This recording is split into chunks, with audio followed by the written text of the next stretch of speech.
स्वित्झर्लंडमधनं आपण ह्या गायी खरेदी करून भारतात नेऊ शकतो का? 100% नेऊ शकतो.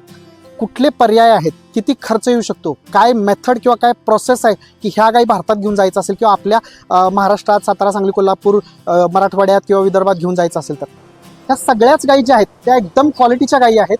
ब्रीड तशा पद्धतीने करण्यात आलेलं आहे. मी एकदा गाय तुम्हाला व्यवस्थित दाखवून देतो. समोर कालवड आहे, तुम्ही पाहू शकता. गायीची कास बघू शकता, कासेचा आकार बघा, खूप जास्त मोठी कास म्हणजे जास्त दूध अजिबात नाही. त्या गायीची उंची बघू शकता, जवळजवळ माझी एवढी गाय. शेतकरी मित्रांनो नमस्कार. संजीवनी ॲग्रो इक्विपमेंट्सच्या पुन्हा एका नवीन व्हिडिओमध्ये तुमच्या सर्वांचं मनापासून स्वागत. स्वित्झर्लंडमध्ये आहे आणि स्वित्झर्लंडमध्ये फिरतोय, एक्सप्लोर करतोय, इथली शेती, इथल्या गायी, इथली संस्कृती पाहण्याचा प्रयत्न करतोय. आपल्या या चॅनलच्या माध्यमातून तुमच्यासोबत सुद्धा शेअर करण्याचा प्रयत्न करतोय. सो होप्स तुम्ही सगळेच व्हिडिओ जे काय आपल्या चॅनलवर आतापर्यंत आले ते सगळे बघितले असतील. सो तुम्ही नवीन असाल चॅनलवर तर आमचा चॅनल सबस्क्राईब नक्की करा, सर्व व्हिडिओजना लाईक करा आणि तुम्हाला ती व्हिडिओज कसे वाटले हे आमच्या कमेंट बॉक्समध्ये सगळ्या व्हिडिओच्या खाली नक्की आम्हाला कळवा. मित्रांनो, आज एक ब्राऊन स्विस जातीच्या गायींच्या एका फार्मवरती आहे आणि त्या सगळ्या गायी मी तुम्हाला दाखवण्याचा प्रयत्न करतो. परंतु इथं एक महत्त्वाचा मुद्दा मी या व्हिडिओच्या माध्यमातून तुमच्याशी शेअर करू इच्छितो की ह्या गायी आपण भारतात कशा आणू शकतो. स्वित्झर्लंडमधनं आपण ह्या गायी खरेदी करून भारतात नेऊ शकतो का? 100% नेऊ शकतो. कुठले पर्याय आहेत, किती खर्च येऊ शकतो, काय मेथड किंवा काय प्रोसेस आहे की ह्या गायी भारतात घेऊन जायचं असेल किंवा आपल्या महाराष्ट्रात, सातारा, सांगली, कोल्हापूर, मराठवाड्यात किंवा विदर्भात घेऊन जायचं असेल तर शेतकरी मित्रांनो, एक प्रोसेस आहे जी डायरेक्टली ॲनिमल इम्पोर्ट करण्याची असते आणि ती खूप कॉम्प्लिकेटेड आहे. आणि तुम्ही आता बघितलं असेल की आपल्याकडं चित्ते जे आहेत ते आफ्रिकातनं घेऊन आणण्यात आले होते आपल्या नरेंद्र मोदी सरकारतर्फे.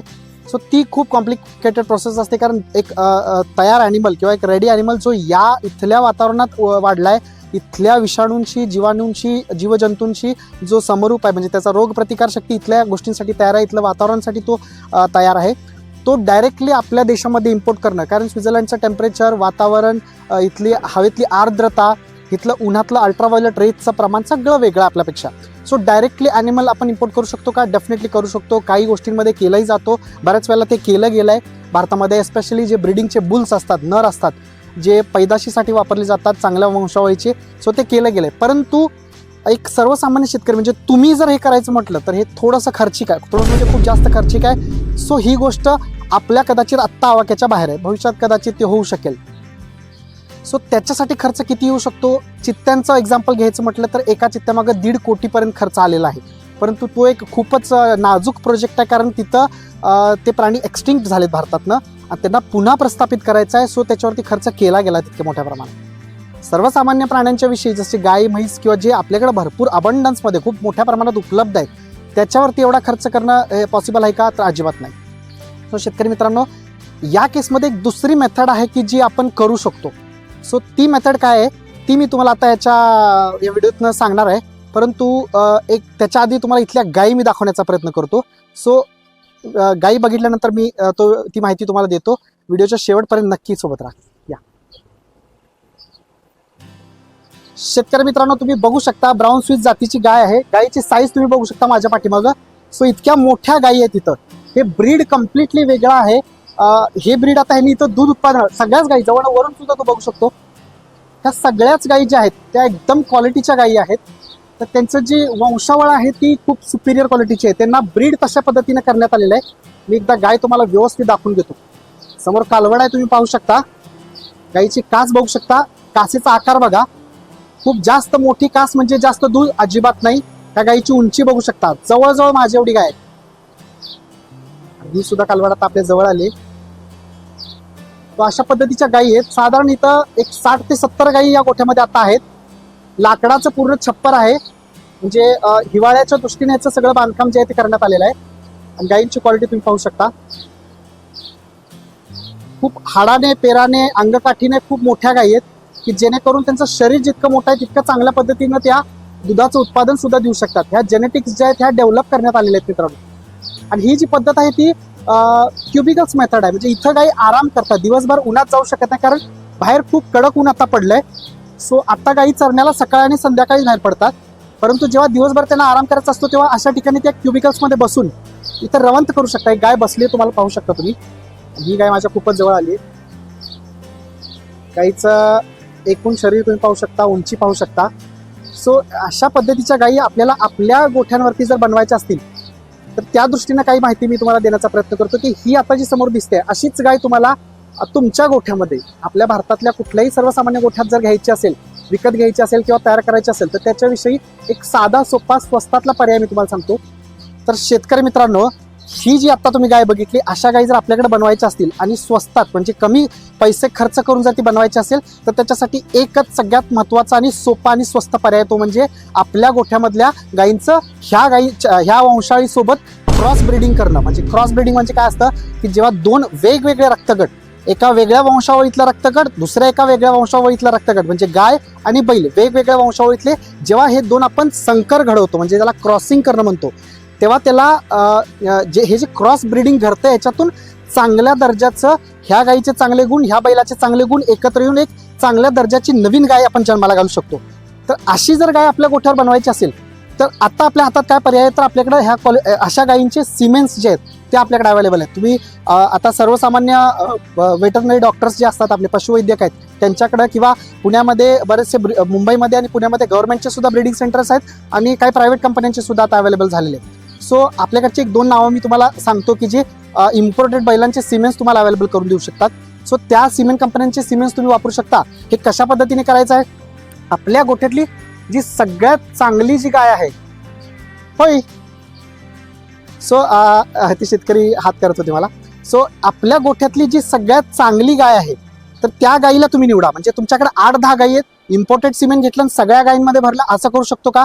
डेफिनेटली नाही. कारण ह्याच्यामध्ये सिमेंट आपल्याकडचं वातावरण, हीट, टेम्परेचर या गोष्टींचा विचार करता किंवा गाय किती चांगल्या पद्धतीने माझ्यावर आहे, गायीची हेल्थ कंडिशन कशी आहे ह्याच्यावर ठरणार आहे की ती कन्सिव्ह होईल का, म्हणजे ती फलन जे म्हणतो आपण तिचं सिमेंट दिल्यानंतर होईल का.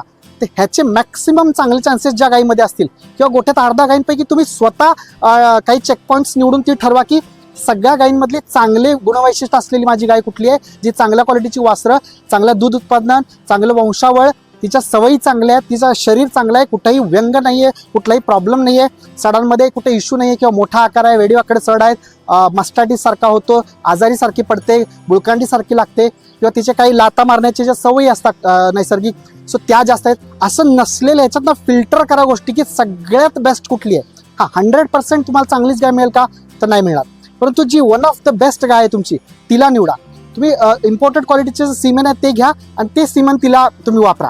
सो हिचा रेकॉर्ड ठेवा, म्हणजे बैलाचा रेकॉर्ड ठेवा, त्या गाईचा रेकॉर्ड ठेवा. ते जे पहिलं म्हणजे, आणि आता सॉर्टेड सिमेंट मिळते तुमच्याकडे की जी सॉर्टेड सिमेंट असण्याचा फायदा काय की तुम्हाला 100% कालवडच होणार आहे. सो अशा केसमध्ये जर तुम्ही त्या इम्पोर्टेड बैलाचं सिमेंट वापरून आपल्या गाईला गाभण घालवली, पहिली जी पिढी जन्माला येणार आहे ती साधारण चांगल्या क्वालिटीचं ते आईचं रक्त जास्त घेऊन जन्माला येणार आहे. ती गाय साधारण 17, 18, 15 महिने तुम्ही कसं तिचा सांभाळ करताय, किती जास्त तिच्यावर खर्च करताय. एक कालवड दुधापर्यंत आणायची म्हणलं तर हार्डली 50,000 रुपये खर्च येतो. परंतु ती सगळ्यात चांगली आणि सोपी पद्धत आहे किंवा स्वस्त पद्धत आहे ह्या गाईचे गुण जे आहेत ते आपल्या गोठ्यामध्ये आणण्यासाठी. सो ती जी कालवड पुन्हा जी माझ्यावर येईल आणि तिला पुन्हा तो जो सिमेंट वापरलेला बैल आहे तो बदलून त्याच कंपनीचं दुसऱ्या बैलाचं चांगल्या वंशावळीचं जर सिमेंट आपण ह्या नवीन कालवडीला आपल्या भरलं, तर असं जर स्टेप बाय स्टेप तुम्ही जर पिढ्या जर घडवल्या तर साधारण 3, 4, 5 वर्षामध्ये तुमच्या 3 किंवा 4 पिढ्या तुमच्या गोठ्यामध्ये जन्माला येतील. आणि त्या गाईचं जे क्वालिटीज म्हणजे 4-5 पिढ्यानंतर तुम्ही पाहाल तर तिचं दूध उत्पादन साधारण 40 लिटरपर्यंत किंवा 45 लिटरपर्यंत, आणि तिचं जे शरीर वैशिष्ट्ये जे आहेत ती सुद्धा तुम्हाला ह्याच गाईच्या गाय बघू शकता माझ्या हाईटच्या लेवलला तिचं कुठं हाईट आहे. सो ह्या क्वालिटीचे जीन्स जर तुम्हाला तुमच्या गोठ्यात मिळवायचे असतील तर ह्या पद्धतीचं, ज्याला आपण सिलेक्टिव्ह ब्रीडिंग, चांगल्या क्वालिटीचा बैल प्रत्येक पिढीला वापरला, तो पण इम्पोर्टेड क्वालिटीचा, म्हणजे परदेशी वाणाचा म्हणा किंवा चांगला सुपिरियर बैल, मग तो परदेशीच असला पाहिजे का, अजिबात नाही. तुम्हाला कुठला, सगळ्या बैलांची डिटेल माहिती आता वेबसाईट्सवरती अवेलेबल आहे. त्या कंपन्यांच्या वेबसाईटवरती तुम्ही जाऊन पाहू शकता. त्यांचे रिप्रेझेंटेटिव्ह जे असतात, प्रतिनिधी जे असतात, त्यांच्याशी तुम्ही बोलून ठरवू शकता माझी गाय आत्ता सध्या या परिस्थितीत आहे, इतकं लिटर दूध देते, तिची रोगप्रतिकारक शक्ती अशी आहे, तिची वंशावळ अशी आहे, तिच्यात फॅट इतका.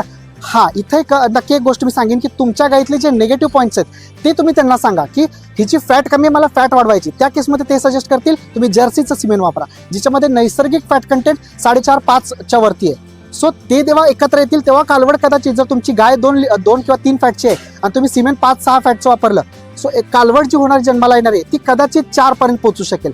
त्याच्यानंतर तुम्हाला जाणवेल की जर्सीचं सिमेंट वापरल्यामुळे दूध उत्पादन त्या कालवडीचं अपेक्षित नाहीये की बाबा गाय 20 लिटरची होती ही कालवड 22-23 लिटरच दूध देते पण फॅट वाढली.